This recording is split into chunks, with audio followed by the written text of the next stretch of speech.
You're listening to KMRO FM, Kamurocho Radio. I'm Jordan, and with me, as always, is Argyle. Hello! It's time for more Yakuza. It's time for the worst chapter, possibly in the entire series. You know what? If this is the worst one in the series, then I think that's a good thing. We're getting it out of the way soon. It is a good thing. Yeah, get it out of the way in the first 2 games, I guess. And then it's all smooth sailing from here for the most part. I mean, there's some, how are you doing? I'm doing pretty good. Since last time we recorded, I beat Yakuza 7. Oh, yeah? I lost my mind. That's good. Yeah, I would say it is firmly one of my favorites. Definitely top 3. Maybe top 2. Okay, don't put words in my mouth. I said maybe. I didn't say for sure. I'm still going to be playing it just because there is bonus content after you beat the game, but it was very, very good. It's a good game. It's a good game. All right. Who and I'm doing thought good too. That the guy who does the Yakuza podcast would like the new Yakuza game? It would be good if it would have been bad if we didn't like it. Yeah, it would have been pretty bad. I'm glad I liked it. Yeah, I have nothing new to report. I've just been playing lots of Morrowind. Yeah. Which you have been tuning into. Yeah. We love Yub Nub, and we love comparing Morrowind to Yakuza for some reason. We have one. We have one character. Frame of reference for everything, and we just push all culture through that. It was literally like we ran into a person, just like, "Hey, I need you to escort me back to town." And for some reason, I was like, "This is a Yakuza sub story," and I genuinely don't know why I said that. I think my brain has just been thoroughly rotted because of this series, that now every time I see like a side quest in a video game, I'm like, this is an obvious Yakuza this reference. Is kind of goofy and wacky like Yakuza.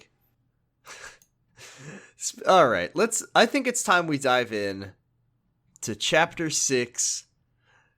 I believe in the Japanese or at the Father Kiwami, and Child. For mine, it's called Fatherhood, so okay. pretty much the same. Yeah. This is the divorce episode of our podcast. This is the Van Houten, a Millhouse divided, Kirk Van Houten, Can I Borrow a Feeling episode of Yakuza. Yes, if you saw a Twitter post, Jordan made a very good image of Makoto Date, Can I Borrow a Feeling.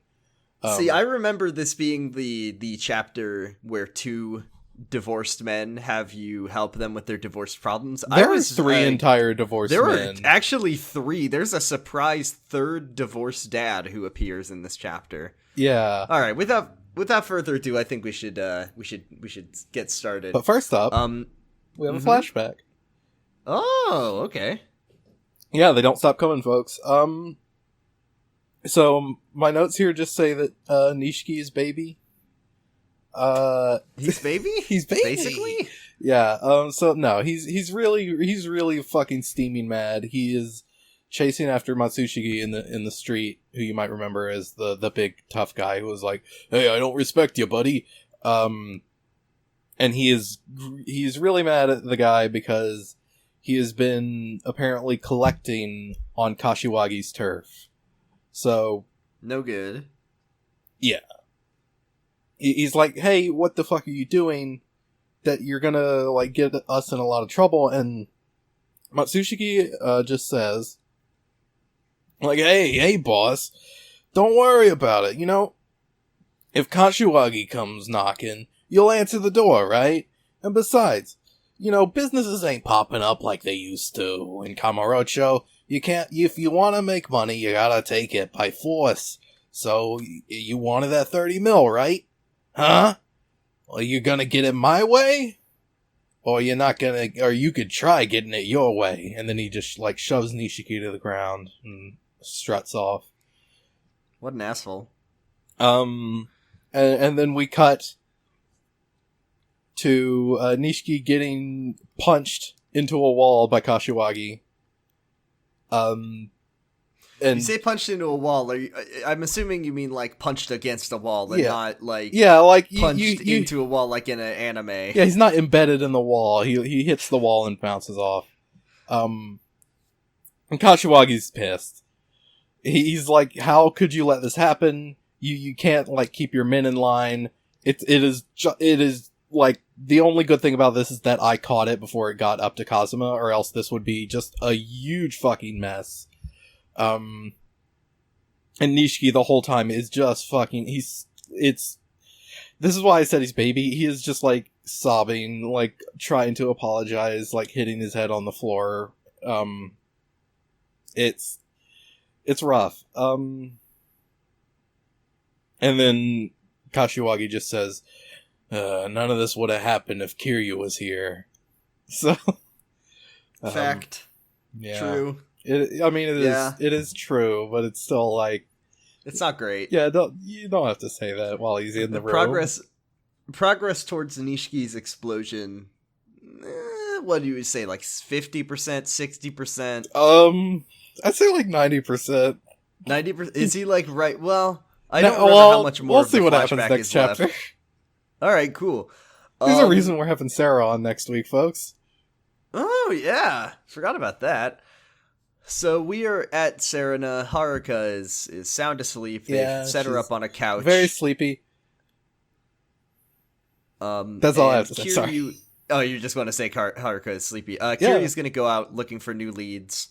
And the second Kiryu leaves, this is the one good thing about Yakuza, is that it doesn't make you wait, does it? You walk out of Serena, and then a guy says, "I work for the florist. Come with me. My name's Magusa. I'm coming go down to Purgatory. The florist wants to talk to you." I think it's something with his family.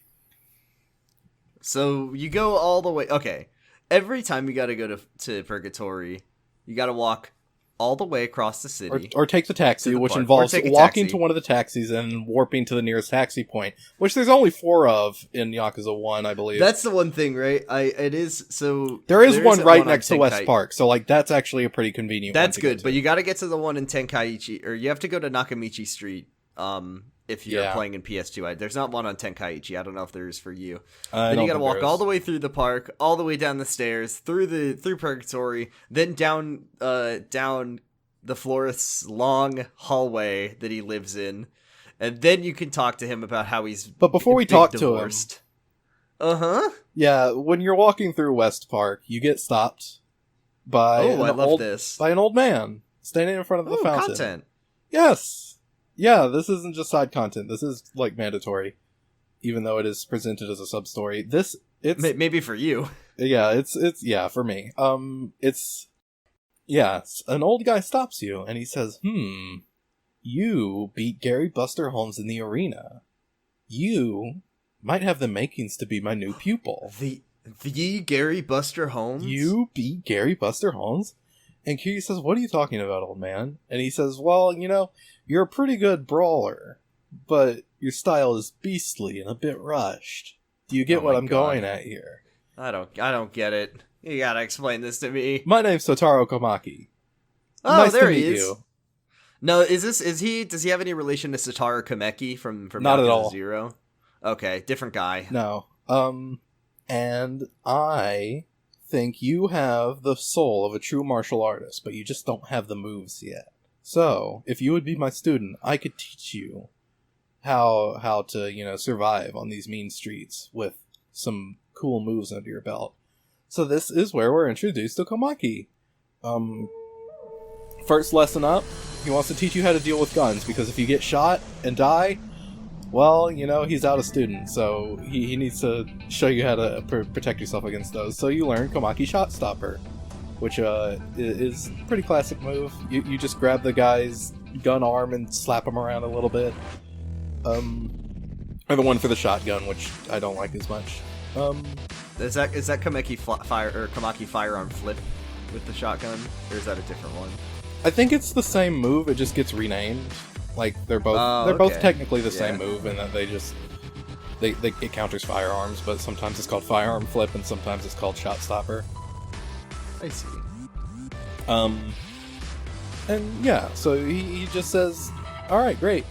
You're my student now, and for the next lesson, you need a wooden katana. I didn't do that. I didn't really do any side content this chapter, but yeah, there's enough main content in this chapter that I feel like stuffed to the gills. Yeah, that I didn't bother with that. But we might visit Komaki some more. I mean, or maybe we won't. I don't think there's really much of a plot to his. It's just stuff. it's. I mean, it's. Do we want to just talk like about Bacchus some of the classic Komaki moves? Yeah, let's talk. Well, what ones are in this game? Because I haven't actually met Komaki in this game. I'm not sure if you do. You've met Komaki's pupil in like chapter 2, right? and you still yeah, haven't met the man himself. Nope, he has not made an appearance. That's for strange. Me. Mm-hmm. Yeah. What kind of move? There's. I can't think of off the top of my head any one besides the big one. Which I don't know if we're allowed to talk cat-like about reflexes. Yet. There's guard. Isn't there Komaki guard break? There's firearm flip.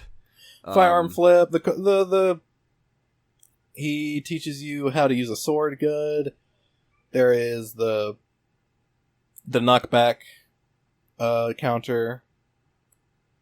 That one's good. The parry, and the big one, Tiger Drop. Tiger Drop is it's basically the counter move. It is this series. The counter move. I mean, there's an assortment of counter moves, right? But this is like the end all be all. Like, if you can't kill it with a Tiger Drop, it's, you know, like if you're it's just pretty having much the most like if you're having trouble based. with something, like, you basically just fish for Tiger Drops. It's pretty much like the most like skill based attack in the series. Yeah, and it's not even basically that hard. what it is you. No, it's not that hard, but it's you press triangle right before the attack connects. It's pretty much it's like I mean, it is kind of like a parry from a Platinum game or a Dark Souls game or something. You press triangle right before an attack, and Kiryu just does just a big old haymaker. Yeah. And it just sends them flying, does a shitload of damage. It works on bosses, I'm pretty sure. Yeah. I think it might not work on every boss, but it'll work on bosses, but a lot of the time it won't knock them back. So, like, they can do a big bunch of damage. Yeah, they'll still take a bunch of damage. Means you can. I think that does technically mean you could like theoretically chain multiple Tiger Drops. Yes. Like, if they're not getting knocked back. So that's kind of a way to cheese a boss if you know how to do it. Mm-hmm. But yeah, Kiryu can do that move in every game. It's a signature move. Yeah, it's one of his signature moves. Get ready to get Tiger Dropped. Or to Tiger Drop someone. Yeah. It is a verb it's a good in one. your moveset. Everybody loves it. They know it. Yeah, I always use it as a verb. So now we'll move into Purgatory. We go to the florist. He's back. He's in front of his big gamer setup. He loves it. He's watching just a couple on a bench. Just being a fucking creep. Yeah, he's just like, hey, Kiryu, I gotta tell you something. This is my fail son. He doesn't tell you that. Kiryu walks up and he has like a smile on his face. He's like, is that your son? Like, I mean, he talks to the florist like he's an old friend. You met this dude like a few hours ago. It's also Kiryu like nat 20 to perception check or something where he's just like, this man is just looking at two people on a bench and Kiryu's like, is that your son? And the florist is like, yeah, but I'm not really his dad. Like, I've never really known him. I've never really met him. I just kind of watch him on the TV. I just watch him. That's why I have the 50,000 cameras set up, is to just watch him all the time. It's just kind of my way of keeping tabs on my son. That's not Yakuza canon, but it is our canon. And his son is now like in one of the many like shitty street gangs of Kamurocho. Not like the Yakuza, but like the ones where they wear basketball jerseys instead of suits, I guess. Yeah, like, that's how you know. They have swag instead of class. Yeah, swag is for street gangs, class is for Yakuza. Don't ever clip that. You said it in like our deleted first pilot episode, so. Oh God, you're right. What's his fail son's name? Takashi or something like that? Takashi. Yeah, Takashi. Takashi is over at the batting cages, and It's actually really funny because at least for me, there's no actual reason why he wants you to go over there. But no, yeah, he doesn't say anything. He doesn't say like, "Hey, Kiryu just would you go check on my kid for me?" Yeah. Also, he's with his girlfriend Kyoko. Yeah, he's with his girlfriend Kyoko, who is, or I think it's Kyoka in English. That's what I said. I said Kyoko. Oh, I thought you said Kyoko. No. I only say that because I wrote it as Kyoko 1,000 times when it was actually Kyoka. She's the daughter of the Atobe family crime boss. They're from Asakusa in Tokyo. So, and also Flores tells Kiryu, he's like, I have nothing for you right now. Like, you're wasting your time. If you're gonna go, like, check in on my son, there's nothing you're gonna get out of this. And then Kiryu's like, yeah, but, it's content. It's content. I'm a sucker for content. Oh, God, they don't make content like they used to back in the 80s. But it's still, I'll take it where I can get it. It's slim pickings in 2005. I'll go check on your son. And you know me, I'm a sucker for helping a terrible man. Just like an awful 0 out of 10 dad. Like, this is what I do. So, it's time to go to the batting cages. On my way, I encountered one of the riveting sub-stories of Yakuza 2005. You run into a punk, quite literally. He falls over. He says, my shoulder, you fucked it up. Oh, I love that one. You gotta give me 10,000 yen for my hospital bills. And then Kiryu says, I'll kick your ass. And then you fight them, and then they say, you popped it right back into place. Goodbye. Now, if you thought that was fun, what if that happened, like, four more times? Yeah. And each time he has more friends with him. Yeah, so that's like 4 sub-stories out of the way. You're welcome. I hope you had a lot of fun. This is actually kind of a fun one because it is like you can just run into it by accident. It is like kind of surprising that you just kind of bump into an NPC and they fall over and then a sub-story is happening. Yeah. But I could safely say that is the most interesting thing about that sub-story. Yeah. And then they just repeat to the batting cages 4 times they just do with the same guy in the same place. Yeah. So you go to the batting cages, and we were talking last week with Cyrix.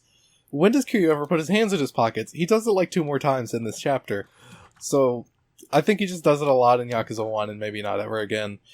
It was kind of a phase. Like he realizes afterwards. So maybe someone told him, "Hey, Kiryu, you kind of look like a doofus with your hands in your pockets like that. You don't really look strong or imposing or even really cool. You just kind of look like a goober." I think it looks cool. Well, I think he's always cool. So yeah, he's just walking by, he walks in front of Kyoka and Takashi, the Fail Son. And Fail Son gets up and rushes at him with the baseball bat that he Oh, has. Sorry, I just forgot. We missed something incredibly important. This is like the most important thing in this entire game I forgot to talk about. Is it? Yeah, on our way out. Yeah, I can't believe you didn't.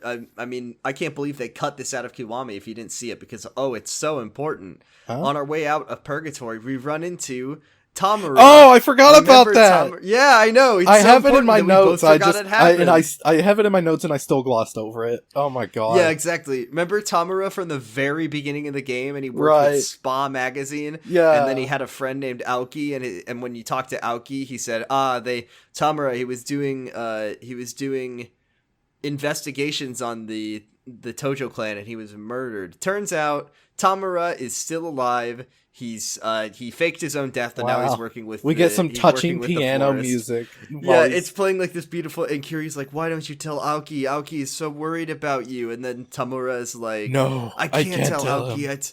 It's playing the sad sub-story music. I'm crying. I'm sobbing into my hands, thinking about how tragic it is that Tamura can't reveal to Aoki. Can't be with his friend Aoki from Spa magazine. Okay.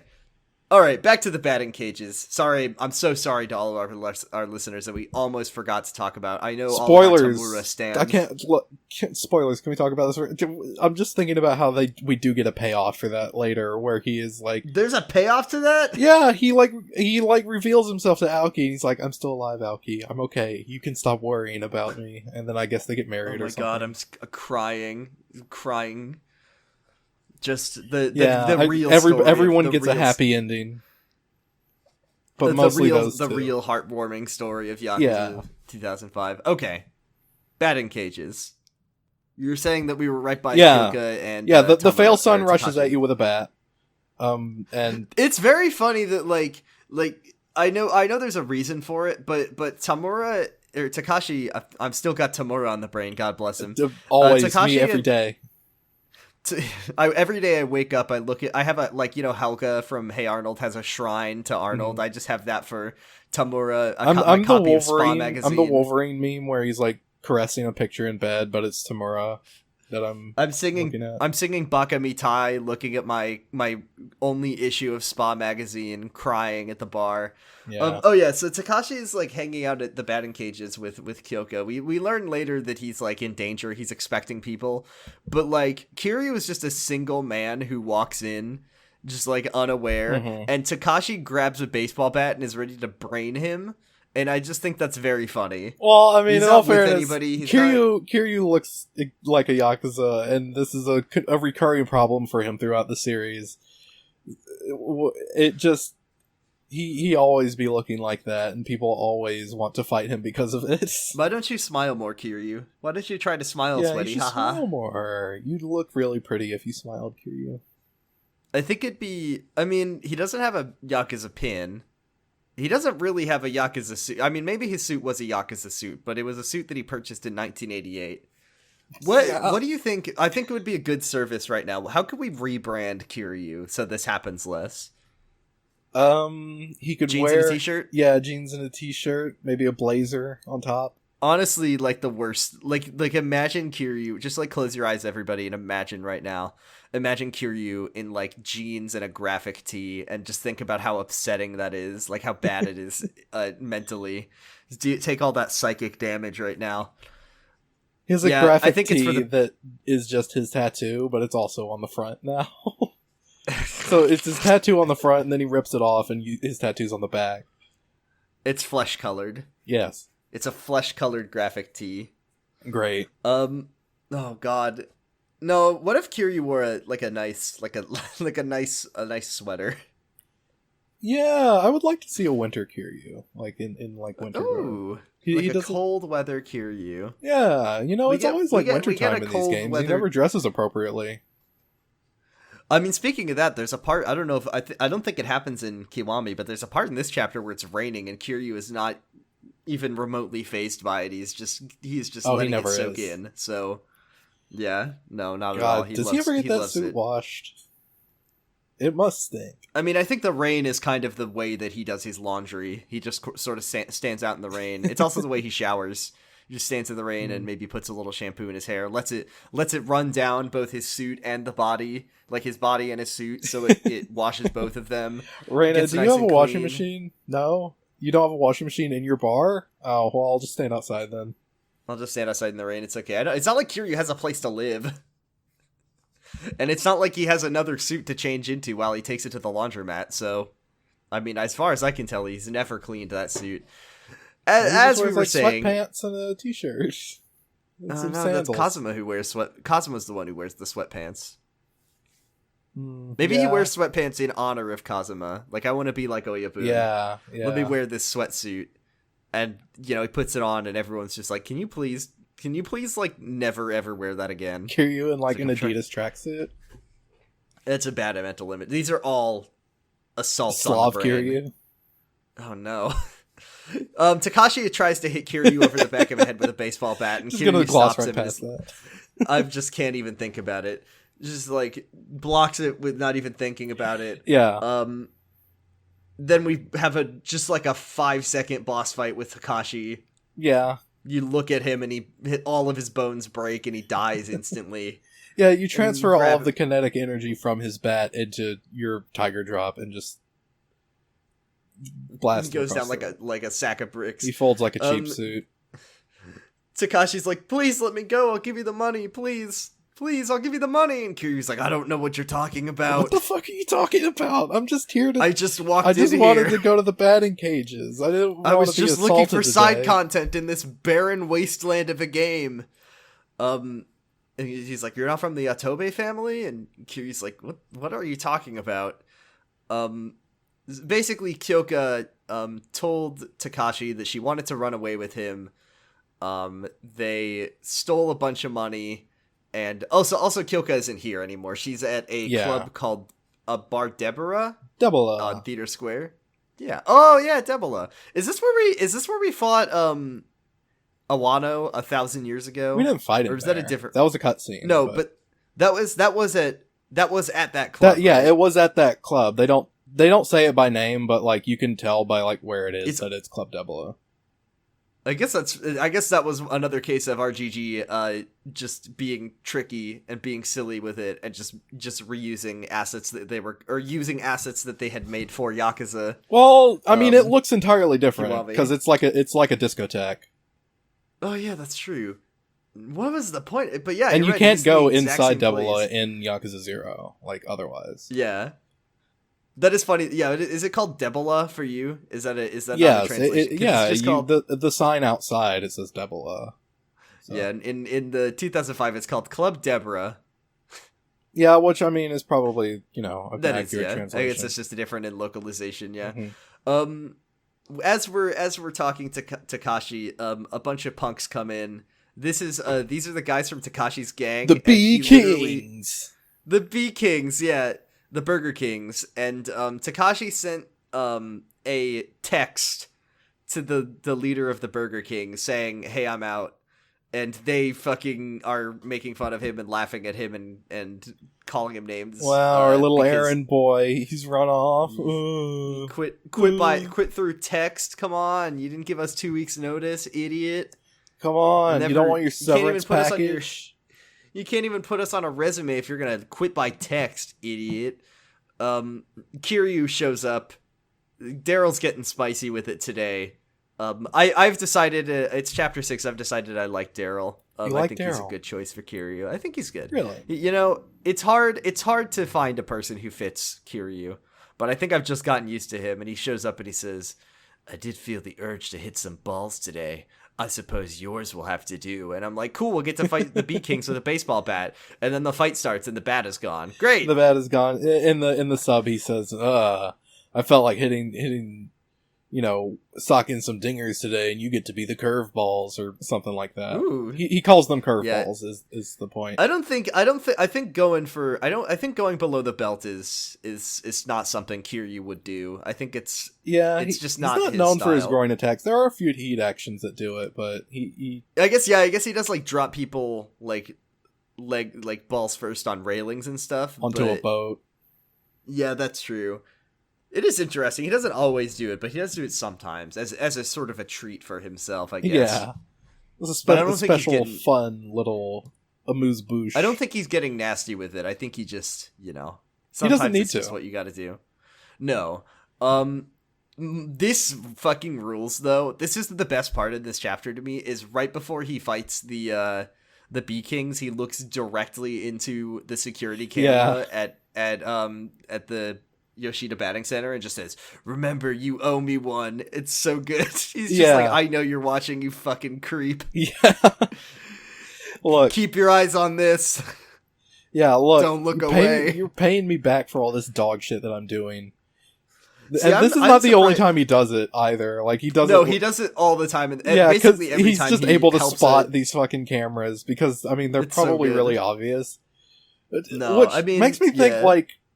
What does Yoshida, the guy that runs the place, what does he think of this camera? Does he also have access to it? I feel like what the florist is probably doing is like, obviously we know that he's probably like hacking cameras, right? Like yeah, exactly. Like Camaro PD set up their cameras on the streets, and then probably florist has access to business, security cameras and stuff. Yeah. So maybe he's talking to Yoshida. Yeah, it just always throws me off because when he's first talking about it, you get a little peek of like a camera that's attached to a homeless person's little like hut. So I always think of it as like they're supposed to be hidden and nobody knows about them. But like, yeah, I guess it also makes sense that he is sort of like hacking into businesses and stuff and using I think he's their just got access to as well as like whatever additional cameras he has. Yeah. So we have a boss fight with the Bee Kings. they're not hard. No. The leader of the gang has literally 2 attacks: a headbutt and a leg sweep. The leg sweep will knock Kiryu over, but it's somehow it's inexplicably guardable. So if Kiryu guards with his arms, his legs are defended and he doesn't fall over. And those are his 2 moves: headbutt, leg sweep, headbutt, leg sweep, headbutt, leg sweep. Very sad. After dispatching all the Bee Kings. Well, in all fairness, I have less moves than that.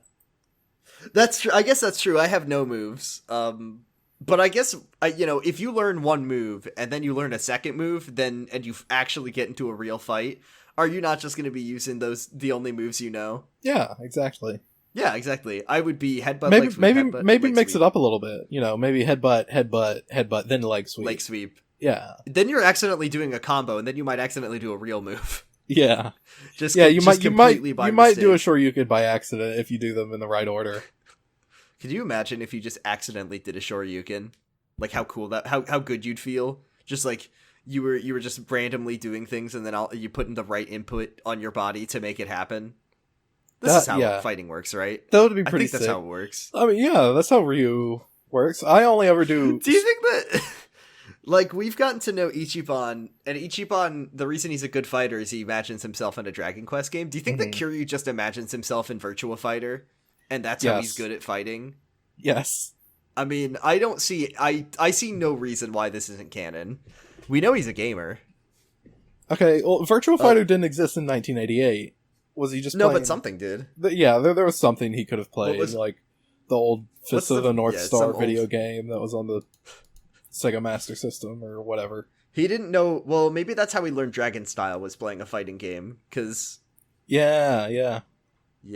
So, now we've unlocked new Kiryu lore. Kiryu tells the leader of the gang to leave Takashi alone, but he says, like, hey, even if I leave him alone, Kyoka's dad's got Yakuza all over the place, and because she stole a lot of money from him, and Kiryu's just like, oh, what a pain in the ass. Okay, whatever. Let's go. Let's go to Club Deborah. We'll go to Club Deborah. He looks at the camera again and just flips it off. Fuck you. You better give me good info. Spicy info. So you head there. You just like mosey on in through the door. Some guy tries to stop you, but has no luck. I like Bar Deborah. Or Debola. It's cool. It shows up in the next game too, but no games after that. It's kind of like it's all like polished and brushed concrete. It's very like kind of reminds you of like Go ahead. It reminds me of like something from like The Matrix or something. Yeah. It's kind of a early 2000s. It's a very early 2000s like nightclub. Or like a late 90s. Yeah. It shows up in Yakuza, at least in Kiwami 2, as like an interesting mini game. There. Yeah. That one's kind of fun. We'll talk about that one next time, I guess. Mm-hmm. Yeah. So the Takashi and Kyoka they're like arguing with the Otobe guy. Kyoka's like, no, Takashi didn't talk me into it. I took the money of my own volition. Blah blah blah. And then there's a bunch of commotion, and Kiryu walks in, and the guy who tried to stop him like comes up behind him, and Kiryu just fucking throws this guy like 20 feet into the air. Kiryu's never killed anyone. Yeah, he's standing like fully like at least 10 feet away from the railing, but he throws the guy the whole way, knocks him into another guy, and they both fall over the railing onto the dance floor. Onto the concrete. Yeah. Onto the concrete. They're dance fine. Floor, as we've just said. They're fine. Kiryu's never killed anyone. They landed on the impact cushion, and then the stunt men were like, all right, we're good. Thank you. We don't need another take of that? All right. Yeah. Then you fight them.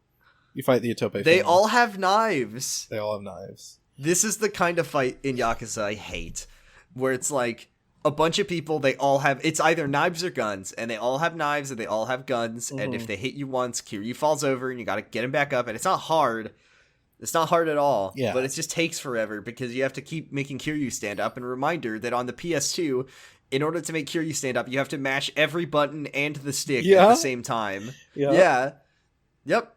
Oh, I needed to tell you something. The game is playable for me now because I want to say 6 levels into Soul, which is the heat move and heat gauge level, I have finally unlocked, and once again we are on chapter 6. I finally unlocked a heat move that you can use when people are on the ground. Oh, you finally got Essence of Finishing? Great. It's called a oh, what's it called in this one? It's got a kind of funny name. It's called like Essence of, oh, it's like Essence of Kill, or Essence of, not Kill, but like Seek and Destroy or something like that. It's got a really stupid name. But yeah, it's just when they're on the ground, Kiryu stomps on their face. I think that continues to be a trend in the games up through like Yakuza 5, where you have to unlock the face stomp move. And it's like, when people are on the ground, other than that, you can still stomp them, but it does barely any damage. So finally, it honestly makes the game so much more fun now that I have a heat move that works when people are on the ground. The combat just feels a lot better because you can dispatch guys more quickly, and also, like, when people are on the ground, you can't really do anything to them, so you kind of gotta go find someone else. It's just no fun. Having this move makes it way more fun. So that's good. I'm glad to unlock it something like 4 or 5 hours into the game. I noticed there seems to be like a special heat action in this area. Is there? Did you see this? Maybe for you. No, of course not. Yeah, you can like pick a like, if you're standing in a certain spot, you can like yank a thing off the ceiling and slam it on top of guys. Oh, that rules. Yeah, Spicy with the animation looked shitty enough that I thought it might be in the original game too. I don't know. It might have been, but if it was, I didn't see it. Because, anyways, you can do that, and also there's a railing nearby, so you can just throw the guys, like every single one of them, onto the dance floor as well. It's good when, Kiryu just goes one by one, just chucks one over, then chucks the next over, then chucks the, and they're just making a big comedy pile.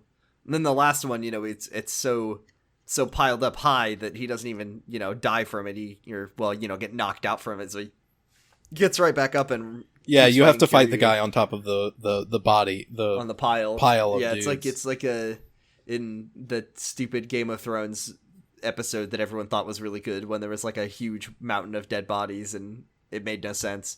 It's just like that.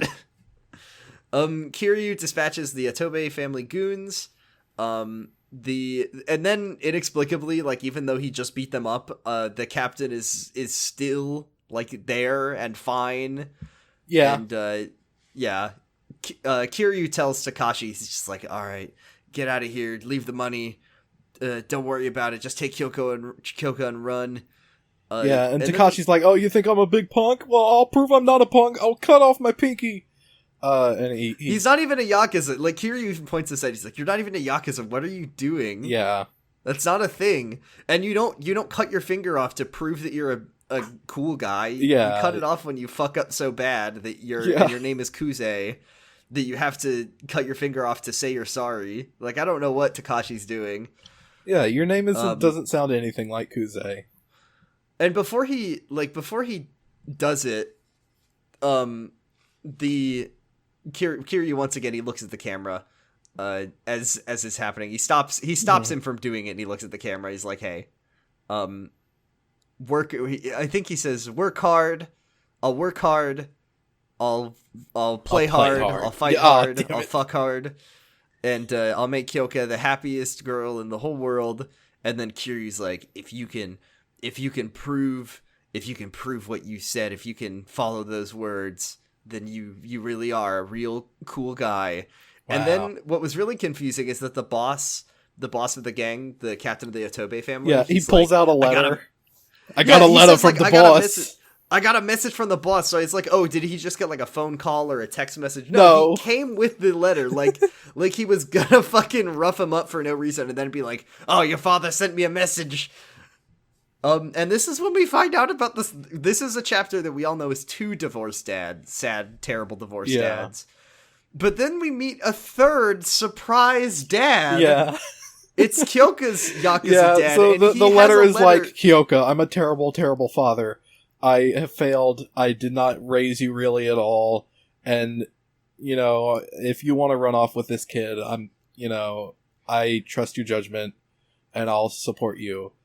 And you get a shot of back in the Flores Gaming Cave. He's invited Kyoka's father, who was watching all of this, and he a single and he's crying, tear, one single tear, You don't even get to really see his face. Doesn't deserve And he it. says, I'm not crying, it's just something, the screen is too bright, there's something in my eye. I love the fact that the captain of the Itobe family, that's who I'm assuming that guy is, who's like got the message, is like, at some point even he makes fun of Takashi, at least in the dub. He's like, you're gonna run away, you can't even do your job right, and you tried to leave your gang with a text message? What an idiot, you suck. And you can't put that on your resume. Yeah, I love that he's making fun of Takashi for leaving his gang with a text message when Atobe Oyabun has basically like sent his daughter a text saying, it's okay, I won't be your dad anymore. I'm sorry for being a fail dad. I'm not gonna actually look at you when I tell you this, that you can run off with Takashi. I'll send it through a message. Goodbye. I won't be at the wedding, by the way. I'm sorry. Yeah, of course. I'm not gonna send you any money. Can you leave that money and go? Just Goodbye. send me like pics of your children or something, I guess. As long as Takashi's not in it. No. So after we learn about the secret twist extra fail dad, it's Kiryu's like, all right, time to go back to the florist. And I'm like, no, don't make me walk all the way back. But thankfully, Sega had Ryuga Gotoku as you covered. They just warp you right back. Thank you. Did you get warped back, or did you have to walk like an I don't idiot, remember. like a fool? I think I warped, maybe. As you talk to the florist, he says that, and I quote, Takashi's girlfriend's dad. Yeah, we knew his name. He Florist, knows. okay, He knows Kyoka's name. King. Everybody knows Kyoka. We know that he's the he's the Tobe. He's the patriarch of the Itobe family from Asakusa. You could have just told us that. Yeah. Takashi's girlfriend's dad. He's here and he left you a sword. A knife. Yeah, the Mifune's Kodachi. Oh, in Kiwami it's called Goemon. It's just like a recurring weapon that's pretty good. I see.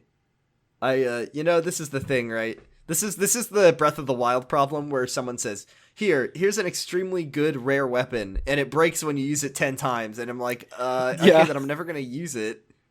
But unfortunately, Kiryu doesn't have a house a house that he can put all of his amiibo weapons in, so it will probably go in the box. He leaves it in the telephone booth forever. Yeah, hey, this is an early game and my healing items and weapons are in the same inventory. Sorry, florist, I'm never gonna use this.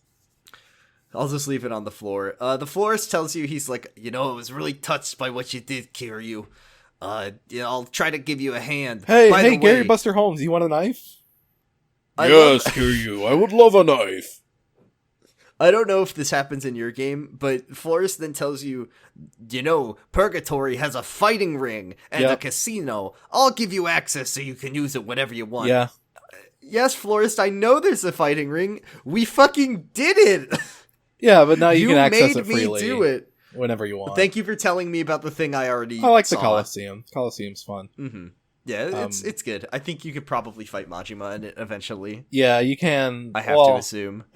Maybe not in your game, not in mine. Yeah, in Kiwami you can. You can get some special rewards, and that is actually how you unlock some of the Komaki stuff, is because you need to get enough points in the Coliseum to get the things that he wants. It's a good source of experience, at least. Not so really, actually. I can play for 10 hours and finally unlock, like, a dodge move or something that you should... Wow. Now we have to go back to Serena. Reina calls us outside of Purgatory. She's like, hey, Date is blackout drunk. Could you, come get your man, Kiryu? Yeah, can you go, grab him? I don't want him here. He's scaring away the 0 customers. We don't have any customers. He's just been yelling he's been yelling at the dog. It's really uncomfortable, He's trying to adopt and then disappoint Haruka as a father. I'm not sure he plans on paying for any of the very expensive, whiskey he's been drinking. Oh, he's not. He's not. He put it on your tab. Yeah. He said, yeah, Kiryu, don't worry. Kiryu said he's going to pay for all of these. Kiryu said he'd buy me all my drinks. You go to Serena, and you see Date. I love this scene where Date's He's been fucking singing blackout Bakami drunk Tai on the all counter. night. It's disgusting, Kiryu. He's not It's good. horrible. He's not good at singing. Date is blackout drunk on the counter, and then his phone starts ringing, and you see the caller ID is from someone named Saya, and then Reina literally gestures to Kiryu like, "Okay, answer the phone. I want to see who Date is upsetting today." And then Kiryu answers, and then this woman's voice is like, "You stood me up, you asshole." Yeah, she just hangs up. And she hangs up, and then and then Kiryu's like, "Oh my god, Oh, Date knows one woman." what? But I'm seeing chapter 6, parent and child. So Reina does tell us that Saya, she's like, I think Date, when he was like singing Bakami Tai and crying and yelling and throwing up everywhere, and he was so drunk, he did mention that Saya is the name of his daughter, and he was going to meet up with her today. But I mean, here he is. Nice try. He did a very bad job. And then she says, "Yeah, God, fucking Date cannot like really Date pulled a is- Date on this one, you piece of shit." He every week Date finds a new way to disappoint us. It's really funny. Like he can't. He shows up. He meets Kiryu once, and then he gives Kiryu a ride to a bar. He fucking like gets almost he gets takes everyone Haruka out. he gets everyone in that bar killed, probably. He got, oh yeah, that's right. He told us to go to the bar, got everyone there where everyone died. He takes Haruka. Well, Reina told us to go there. I'm just saying. That's true. Everybody died probably because of Date. He Date was, got like, drunk and his yelling gun about- went off. It went off and it kept like ricocheting off from one customer to the other. Then in the next chapter, Date, takes Haruka, who is being hunted by like all the Yakuza in Kamurocho. He takes her out for like a walk for no reason, gets shot, and this week he fucking had a plan Almost to gets meet killed his by a daughter. bunch of homeless people. Like, He almost got killed by 100 homeless people. He's the worst. Anyways, he's a beloved series regular. We're going to see him every game, and every time you see him, it's going to say, "Oh, it's Date." get used to Date. The laugh track starts clapping and applauding and smiling. Yeah, he's...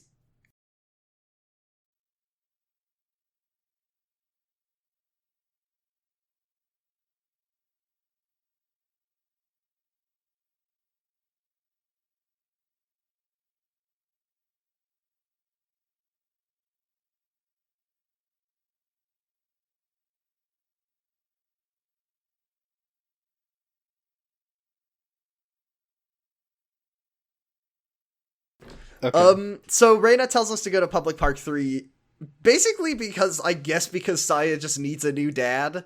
Like, there's no reason for Kiryu to get involved in this. It's not like with the florist where he knows good karma is going to come his way. Reina literally just tells Kiryu, go to Public Park 3 and meet with Saya. She's not in any danger, which is extremely funny because the objective that Yakuza 2005 gives you is save Date's daughter. I guess just like are we supposed to yeah, of convert course. her? What? Are we supposed to... Yeah, we're What saving her mortal soul by converting her to Yeah, Christianity. she's about to do a sin, and she needs a dad, so Kiryu's gonna give her the dad that she needs in himself. I said hi to Haruka before leaving. She was very upset with Kiryu for leaving to go see the florist without telling her. So, Oji-san, I want to meet He's the very florist. Oji-san, I wanted to get involved in this Takashi drama. And just moving into the Saya stuff, I just wanted to give a content warning to our listeners. It gets real gross. Yeah. And Saya is like a teenager, I think. She's some degree of high schooler, and some real creepy men say a lot of creepy things to her. Yeah. So just a warning. Starting with Saya herself, who meets Kiryu with her, and Saya's with her friend, and she sees Kiryu and she's like, "Hey, what's up? You want to like have sex with me for money? You can And do Kiryu whatever says, you "What want." are you And talking it's- about? What is that?" Yeah, Kiryu is... That is very funny that Kiryu is like, he literally says, "What are you talking about? Like, I don't understand." Like, Kiryu does not know what sex is. This is final. This is, like, definitive proof to me. And then when Kiryu says that he doesn't know what sex is, and he says, "Does your father know what you're doing?" Saya in the dub says, she also says the R slur, much like Yuya did, which I fucking just, God, terrible. Yeah, in the sub, I went back and, like, noted this. I assume where she said that in the dub, she just says, "Are you mental?" Which just, no, yeah, that's not didn't. Great either, but I mean, it's it's better like, than what she said in the She dub. might as well just said, like, "Are you crazy?" Like, yeah, what's wrong with you? Yeah. Like, but yeah, she runs off. Yeah, she runs off, and her friend says, "Well, Saya's in some trouble, you know, she's been seeing this boy, this host, and he's very expensive, and she's run up a large bill. So she needs to, like, she's been really needing to get money to see him," which brings up the question of why her friend is doing this. I was wondering the same thing. It doesn't seem like her friend has any skin in this game, unless, I mean, maybe she's just a really good friend. I guess. She's just like, I guess. I mean, we never see her ever again. She doesn't get a name, but yeah. Hey, shout out to a real one. She says that Saya's boyfriend works at a bar called Shellac in the Champion District. Yep. I'm which glad I think you is had the to first do time this we've had because to- this is another pointless diversion. Yeah. Yeah. Oh, you just because there's just a completely pointless. Yeah, there's no reason. Well, to do my this. favorite part is where you have to touch. So you go to Shellac in the Champion District, and you meet, like, the Kamurocho Riddlemaster. Fiddle-dee-dee! Welcome to Shellac! I will give you the information really a you riddle. need if you can answer me these riddles 3. He's not really a riddle man. Well, I don't know about in the dub, but in this, in I mean, Kiwami, he just quizzes you for no fucking reason. The Kiryu's like, I'm looking for a host. We learn Shotaro. Her boyfriend's name is Shotaro. Yeah, he's like, have you seen Shotaro? And he's like, Are you a friend of his? Yes, he works here. But Are I'll you a only friend tell of you his? if you. I'll only tell you if you can answer my question 1. What is the most expensive drink? And it's really funny because the options are like liquid piss, Miller Lite, like a tiny like a puddle water, and then it's like the champagne with gold flakes in it. Yeah, it's champagne with gold in it, and then Kiryu's like, well, he's like, it's obviously the 40-year whiskey. I mean, that's the most one. And he's like, wow, yeah, I think it's literally just like the oldest whiskey that he. Yeah, it's just the oldest whiskey, of course. There's one that's like 5 years, there's one that's 10 years, and there's one that's 40 years. Wow, you really know your stuff, Kiryu. I'll tell you what you job, need. Mr. Kiryu. And if you get it wrong, I think you need to exit the bar and come back in, and he lets you do it again. Come back later and take my test again. Come back when you're a little richer in knowledge. His name is Morshu, and he says, if you have enough rupees, you can find where Shotaro is. I hate the Kamurocho Riddle. Imagine if he. I kind of wish he had more questions for you, the Kamurocho Riddlemaster. Yeah, I wish this was at least fun, like a Paper Mario thing, where you have to inexplicably solve a he series just asks you the tests. world's most obvious question. Yeah, or like Final Fantasy VII, God. where you can get a good materia out of it. Kiryu should get a good materia if he gets this right on the first try. God, that part sucks. Where you have to just like read every book and it's randomized, so you can't even look up the answer. I guess I'm glad that just give me the elemental materia, you piece of shit. It's really good. It's just a terrible part of the game. The Kamurocho Riddlemaster Moshu tells us that Shotaro doesn't even work here anymore, and he hasn't for 3 months. So this whole exercise was completely pointless. Yeah, he works at Stardust now. His name he goes by Shota. He goes by Shota. He wants to be the #1 host in town. And once again, we went from one side of Kamurocho all the way to the other, and then they sent us all the way back to the side, literally right across the street from where we just were. Yeah. So we could answer a question, which was, which whiskey is the most expensive, the one that's 5 years old or the one that's 40 years old? Thank you very much. Thank you, Sega. Great job. Great game. Fantastic. And my brain is really tingling from in this all riddle. honesty, I am just surprised that is in both versions of the game and not just Kiwami at this point. Yeah, Kiwami really does seem more dedicated to waste your time, but no, this was an original game feature. I'm glad they kept it. So we go to, I love it. So we go to Stardust. Shota is there with Saya. Yuya's like, "Hey, Kiryu, you here alone tonight? Like, how often does Kiryu come basically here?" like, "Hey, Kiryu, I'm one of the 4 people you know. That means we're friends." Kiryu like basically shoves Yuya out of the way. Yeah. No, I'm gotta go over there. Listen, no time to talk. That's the guy. There he is. Before Kiryu can get to yeah. him, fucking Date stumbles in. Hi, what's going on over here? He is sobered up. He is not drunk anymore. He's only drunk on somehow divorce. Yeah. Yeah, he's better. I mean, the only thing he's drunk on now it's is been like big 30 divorce minutes. energy. Yeah. He sobered up fast. That's what divorce does to you. That's called being a hard-boiled detective, folks. Yeah, I guess so. He's just got a real good liver. He confronts Not for long. Saya and Shota, and he pushes Shota to the ground, and Saya's so angry to see him. She's fucking hates her dad. She is like, "Oh, you only now just decided to act like my father when you stood me up when we were going to meet at Public Park 3." Mm-hmm. And then she's like, "And even when we do meet up, all you do is you sit You just and you sit look there at like picture. a board and you look. You sit and drink a whiskey and you sing at a photograph for no reason. Like, it's no fun hanging out with you. Never see me again. I hate you, Dad. You're a terrible dad, and you're a terrible cop, and you're a terrible person. Goodbye." And then she leaves the club. Kiryu and Yuya like look at each other. It's so fucking funny. Kiryu, Yuya's like, Kiryu, it looks like this is like your second divorced dad of the day. Like, maybe you've had enough. Maybe you need to No. knock it off for a little bit. No. It's the only way I can It's feel content. normal. Look, I when I look back on these things, it'll make me feel like a better dad when I become one. That's exactly what I was thinking of. Like, is this just Kiryu like learning the do's and don'ts of fatherhood for when he inevitably I think it literally Detroit is. becomes dad? Yeah, like, I guess that's the point, because like he's like, I've met one child and I know already that like she I'm gonna be her dad, I guess, eventually. Like, surely this is where it's going. She's a little girl in a video game.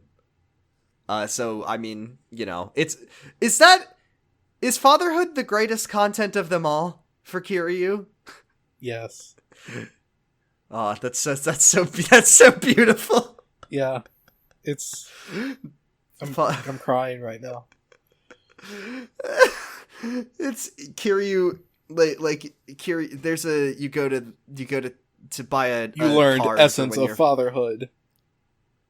You get a card for when your friend has a baby, and it just says like Ready Player 2, new content installed. You are now a father.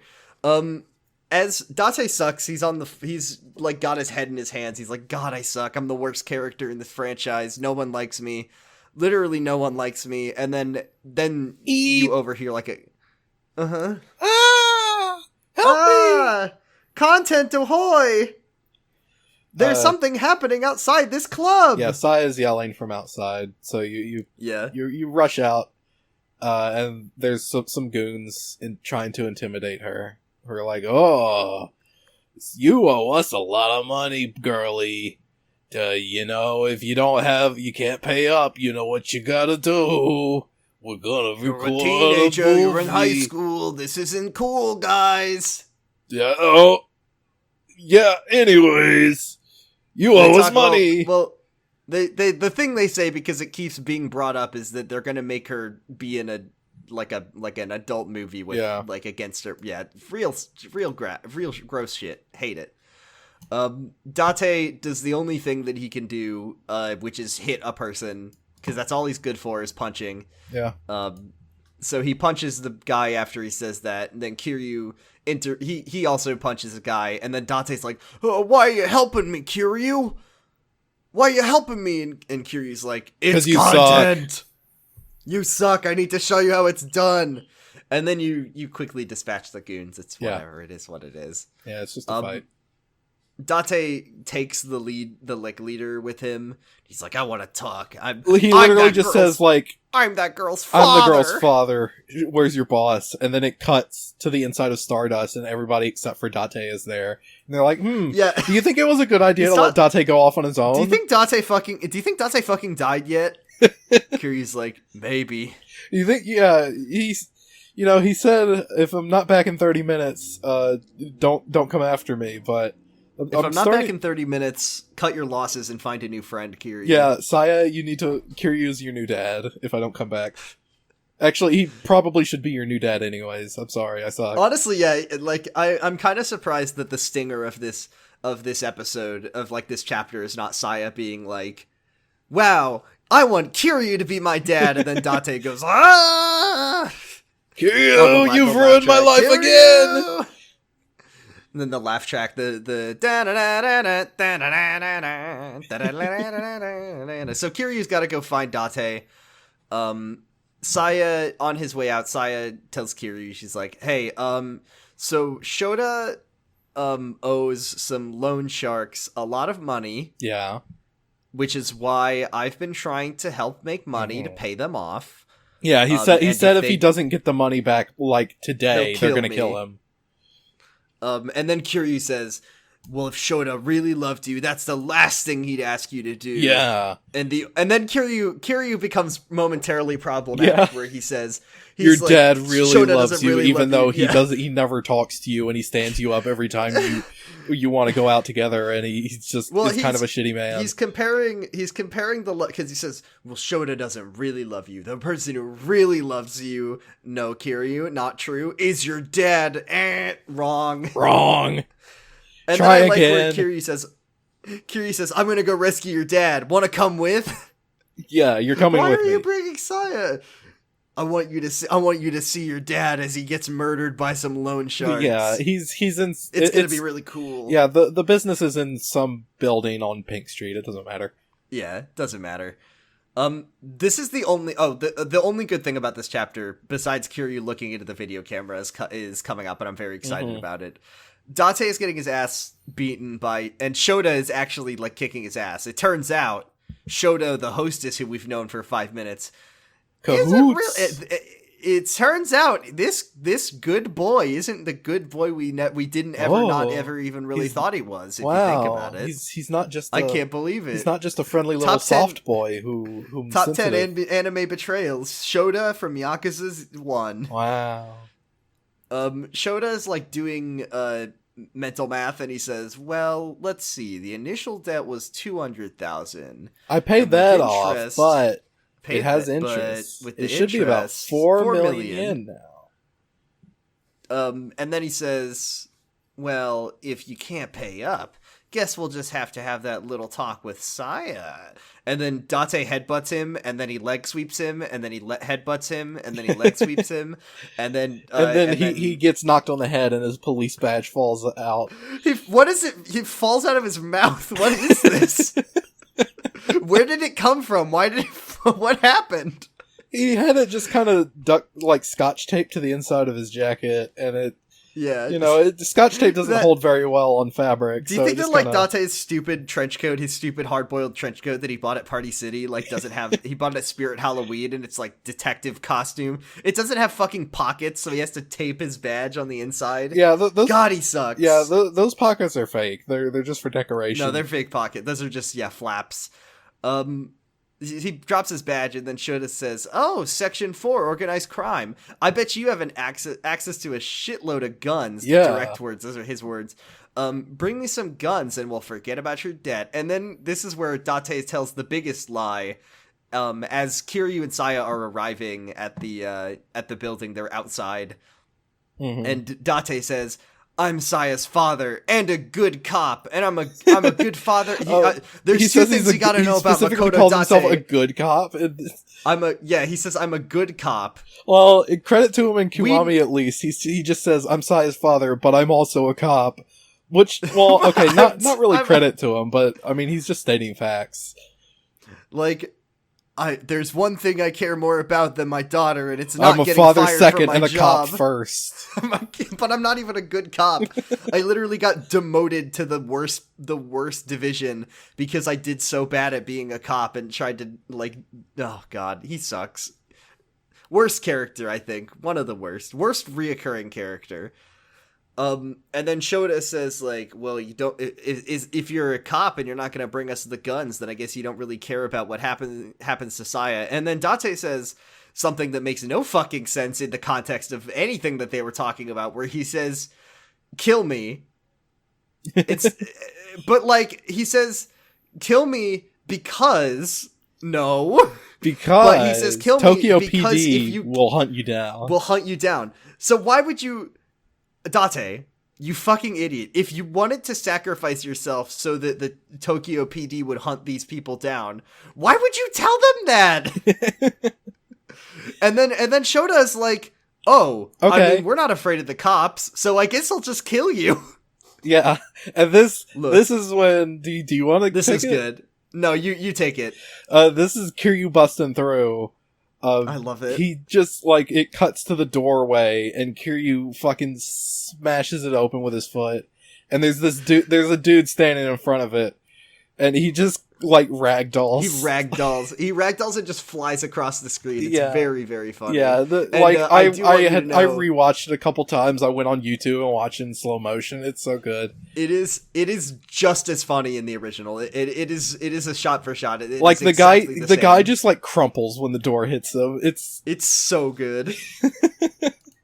He just all of his bones disappear. He turns to spaghetti and he flies across the room. Yeah, oh he my gets God. like Source Engine ragdolled. Like, yeah, this is the only good thing that happens in this chapter is that Kiryu busts through. Yeah, busting through with the Dragon of Dojima. Kiryu's just like, all right, I'm here. Time for a boss fight. Yeah, I already fought like 6 guys with knives. What's one more? Yeah, you fight them. Shota has a lot of health. Yeah, he has a lot of health, but he also has 1 knife. Yeah. And that is a problem, but it's not that bad. It's fine. Kiryu defeats Shota, and it's good. Hooray! We win. It's all solved. We solved the problem. We solved Date's family problems. Yeah, Kiryu, like, rips up the contract or whatever. And then we just, like, cut back to Public Park 3. Saya's just back in her high school uniform. And, Date walks up to her and just fucking slaps her. Oh, yeah, sorry. There's a line where before he does that, and I will talk about that real quickly.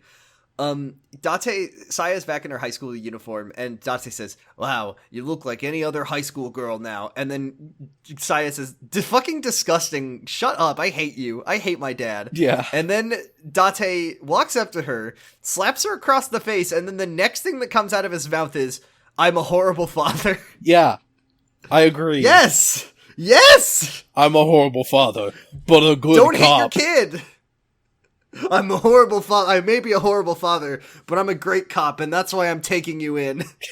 You're under arrest. You have the right to remain silent. We learn more about Date's heartbreaking backstory, which is he ran away from his wife and daughter 10 years ago, which, honestly, like, 10 years ago, her Saya and her mom had a big W. Yeah. Because they didn't have to live with Date anymore. And then he says, I'm a terrible father, I just hate you, you can see, but you gotta respect yourself. You gotta take better care of yourself, Saya. Because I'm sure not gonna do it. I'm not gonna take care of you, I'm just gonna get really blackout drunk and hate you when I'm mad. And I guess if you're ever in trouble, I might rush to your aid, but only if Kiryu's there first, because he's better at fighting than me. This is a fun translation line where he says, if you're ever in trouble, or if you're ever in any danger, call me and I'll be there for you. If you're ever in a jam, if you're ever in a situation, if bad things are happening to you, call me. I'll be there. Oh, God, I hate this dude. And then for some reason, Saya hugs her dad. I don't understand. I really don't. No brains here. Yeah. Please don't hug Date. And then they're like, "Hey, Kiryu, where you going?" And he's just like walking off. I can't fucking stand this. Kiryu's so fucking sick of this bullshit. He's like, 2 in 1 day, huh? This is the content I've had to resort to chasing. Anyway, then some cop bullshit happens. Some more cop bullshit. Oh, right. Yeah. We're back in Tokyo PD headquarters. Date is talking to the chief or whatever. The commissioner, I think. And the chief's like, "Hey, you remember what happened 10 years ago? How you fucked up really bad? Don't do that again." Demoted you? Which is to say, you're about to fuck up really bad and I'm telling you not to. Please don't do it again. Yeah, and then says, Dante's like, "Oh, man, I'm not going to do that, fiends. but okay, bye." And then some other cops walk out of a closet, and they're like, that's Date, huh? And his friend's the kidnapper, you say? Huh, I'm Pseudo from fucking Division 1 Homicide. Yeah, I'm Pseudo. I'm going to investigate this. I think this guy shows up in later games, and I think... First name Pseudo, last name Wudo. Oh, yeah, that's his name. Don't wear it out. Canonically. Yeah, and that's the end of the chapter, pretty much. That's it, yeah. A very weird ending to a very terrible chapter. I'm just where gonna 2 look cops this walk up out of a because closet. I'm trying to remember if Pseudo shows up. I'm for sure he shows up in other games, but I'm trying to remember if he shows up in one particular game. Okay, I thought maybe he was the guy who gets like perforated at the end of 6, but no, he doesn't. No, some cop gets killed in that hospital where Haruka was at the end of 6, but it's not him. You want me to edit this out? Edit that out. But he is in Yakuza 1, 2, 3, and 4. Yeah, so, how do you like the chapter? Yep. Oh, it was very bad. Very bad. Pretty bad. Yeah, not great. One thing I was thinking about was, you talked about last chapter about how everyone who shows up in Yakuza 1 just gets to be, like, recurring characters from now on. Yeah, they all get to be I'm thinking about just how regulars. everyone in this chapter shows up again, like Takashi, yeah, like the fail son, Takashi, his wife. Like, it's not a spoiler to say that, like, yeah, Takashi and Kyoka show up again in later games. And also the leader of the Bee Kings shows up later, like in a sub-story. It's so dumb. Why? Who cares? Just stop. No one cares about these people, Sega. Stop it. No one cares. Saya probably shows up again. I can't recall if Saya has ever shown up. I'm gonna look it up, actually. Maybe. Let's see. Saya, These are beloved. Date. These are beloved series regulars. Okay. Wait. She is in 2 and 4, I think, or at least she's mentioned in those. I don't. Good shit. I don't think she actually shows up though. Who cares? Yeah, who cares? The fact that they bring these people back, even though this is like the worst chapter in the entire series, it's just divorce time. Oh, no thanks. Yeah, the famous leader of the Bee Kings. Everyone loves the famous leader of the Bee Kings, and everyone loves the florist's son Takashi. And going all the way back to the beginning of the game, the guy from Peace Finance comes back in Yakuza 3 or whatever. God. Why did they do that? This is the worst game. I think it's the worst. I mean, yeah, I'm 100% sure that the original is the worst one in the series, which is good. Yeah. I mean, as it should be. That means the games just keep getting better. Mm-hmm. But it is very sad that this game kind of gets canonized for no reason. Of like, everyone who's in this game gets to be a beloved series staple. Anyways. Yeah. It's like how everybody in fucking Mos Eisley Cantina has a book about them. Yeah. I can't wait to read the, I'm going on to Takashi Florist's Legends on the wiki to see what his book is about. Hey, next week I got a cool chapter. Next week's chapter is The Dragon and the Koi. Wonder what that's about. That's a chapter name that has a lot of big promises. I'm really looking forward to that chapter. Yeah, it's gonna be a good one for a number of reasons, but also because we're going to have a special guest, Sarah, a friend of the show, a Pot of Greed friend host. of the show, Sarah. Yeah. Let's go to our Twitter. Let's go to our Twitter. We got a question. We got a couple. We have a Twitter. It is at Kamurocho Radio. Kamurocho Radio. I always say Kamurocho, and I don't know why. It's Kamurocho. We make a post every week. Go on, look at my very funny picture of Date. It's the only good thing about him. Mm-hmm. And you can leave us a question and we'll read it on the podcast. We have 3 this week.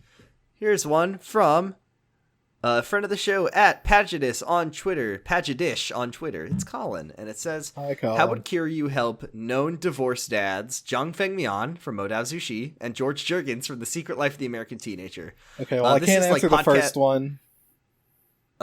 Yeah, this is like podcast content eating itself, but I'll try to answer your question. Yeah. George, I feel like here's the sad thing is I know Kiryu would help George Juergens from The Secret Life of the American Teenager, but like possibly. it would be a slight on his character. And I don't actually know how Kiryu could help him because Kiryu solves all his problems with his fists. So, like, I don't know who Kiryu needs to beat up to help George Juergens besides just beating up George The guy Juergens. who stole his idea for the rolling lazy boy. Yeah, like, the sock. I'm trying to remember CEO. things from Secret Life. Yeah, you didn't watch as much of it as I did, thankfully. Kiryu would beat up the CEO of the sock company that Kathleen, George's first wife, cheated on him with. As for Zhang Fengmian, I guess Kiryu would just go to Lotus Pier and single-handedly fight all of the Wen cultivators and save him and his wife. So, like, they would maybe be able to patch things up eventually because they're not dead. Here's one, spoilers for Monazushi, by the way, but, like, whatever. Here's one from friend of the show, Mike_Dawson. It's Dan, and it says, hi, Dan. Who is your favorite fictional epic divorce man? Now, the thing about epic divorce men is that they kind of suck. Right. So I was thinking about this to myself. Solid. Ooh, all right, that's a good choice. I think I will go with the epic divorce man from JoJo, but I can't say who it is because it's a spoiler. But if you know, you know. You know who it is. Oh, yeah. Yeah, you got it. But I thought Ryan it was is also a good choice. I thought it was one of them, but he doesn't actually get divorced despite his crimes. Yeah, no, it's the divorced character. You know who it is. And I don't even like him that much. But you know, here's one from Kogax on Twitter at Kogachez, who says, "Do you think Makoto Date sleeps in a pocket circuit race car shaped bed?" Now, first of all, yes. But second of all, I think he does, but in like a scale. Like, it's not a big bed. He's just a small man. Okay. He's just a small, pathetic little man who sleeps in a small, pathetic little car. Okay. Every night before bed, Makoto Date shrinks himself down real small, and he crawls and he lives in the he lives with the pocket circuit fighter. Crawls into your ear, and then he grabs hold of an artery. Whispers. Oh God! What? What is My Trains Date fucking by Lemon Demon? Huh? What? No? Oh, I thought you were talking about Date is that one stand from JoJo. He's Empress or whatever. Crawls in, controls your body, and kills you. He could also do that. I think that Makoto Date does live with the pocket circuit fighter. I think it seems on brand for him. Yeah. Like, yeah, they're roommates. Like he just, yeah, they're that's so sad. Oh, so what an awful sitcom. But the pocket circuit, like don't get me wrong, pocket circuit fighter is way better than Date. Yeah, he's a way cooler person. Look, he just needed a roommate. They both are, you know, in their mid 40s, single, living in Kamurocho, living in the city, and yes, I do think that Date sleeps in a race car bed, as does Pocket Circuit Fighter. But Pocket Circuit Fighter loves it. He thinks it's really cool. Date just doesn't. Why? Because he doesn't have a choice? Yeah, because Pocket Circuit Fighter got a 2-pack. Oh, okay. Of course. Mm-hmm. Makoto Date tells Kiryu Kazuma, I sleep in a bed that's shaped like a race car, and then Kiryu says, I sleep in a bed with my wife. Oh, wait. Never mind. Is there any character in this fucking franchise who's married? I'm like that aren't. I really don't. This is a very either single or divorced franchise. Is there anyone that isn't married? That is married. No one is that married. no major characters are married, and no side characters are married that aren't big I'm spoilers for surprised other there's games. not like that any I'd big climactic weddings or like I fights know! at a wedding. It's a very single series. Like, literally none of the major characters in Yakuza are ever married, ever. Like, I it's can't kind even of think wild. of like major side characters that are married. I guess maybe some of the people from like Judgment are married. You know, like like the head of the law firm in Judgment. This is a new weird revelation. This is the single most single unmarried nobody dates, nobody gets married franchise I think I've ever seen. Oh, Sohei Dojima had a wife. Sohei Dojima did have a wife and a kid, but like he sucks.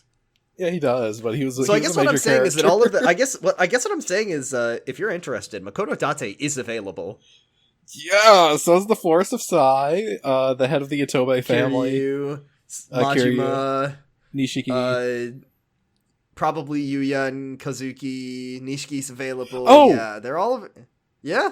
Was married at some point. That's also a spoiler, and I will edit that out. So those were all of our questions. Thank you very much for asking us them, and feel free to go to our Twitter if you want to ask us a question for the next episode about the Dragon and the Koi. It'll be a good one. Yay! Let's wrap things up. You can find all of our episodes at yakuzapod.com. We are hosted by Noisepace, a podcast network by and for cool people with cool podcasts. What kind of podcasts can you find on Noisepace? LMNOP. It's about elementary. City Girls Make Do. Nana Roy's Nightmare and Era about Slap creepypasta. That's a Lonely. great one. You can find me on Twitter at Bradipus Rex. You can listen to my two other podcasts, Slappers Only. It's about video game music. It's on Noisepace too, and then the other one is Kyle XY. That one's about Kyle XY. It's very good. We have a new episode out. Argyle, where can we find you? You can find me on Twitter at Argyle_Funk. You can also listen to my other podcast. It is called Pod of Greed. That is POD of Greed. It's about Yu-Gi-Oh! Yu-Gi-Oh! GX? Yu-Gi-Oh? Pretty good. There's two things. There's Kyle XY and Yu-Gi-Oh! GX. Yeah. Is that anything? No. Kinda. No, it isn't. Kinda. So that's it for this week. Thank you, Noisepace. Thank you, Argyle. Thank you, me. We did a great job this week. But two people you should not thank are Makoto Makoto Date and the Florist of Sai. Yeah. They need to go. We need to get rid of I'm sick of this. I'm sick of this guy.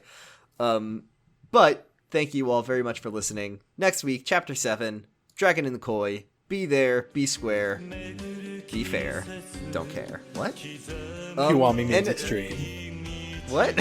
I just my brain just fell out of my ears. Bye! そうトゥーナ今夜もまたトゥーナため息つく一人きりじゃ上がけない思い出なトゥーナ近いのそうトゥーナ場所で待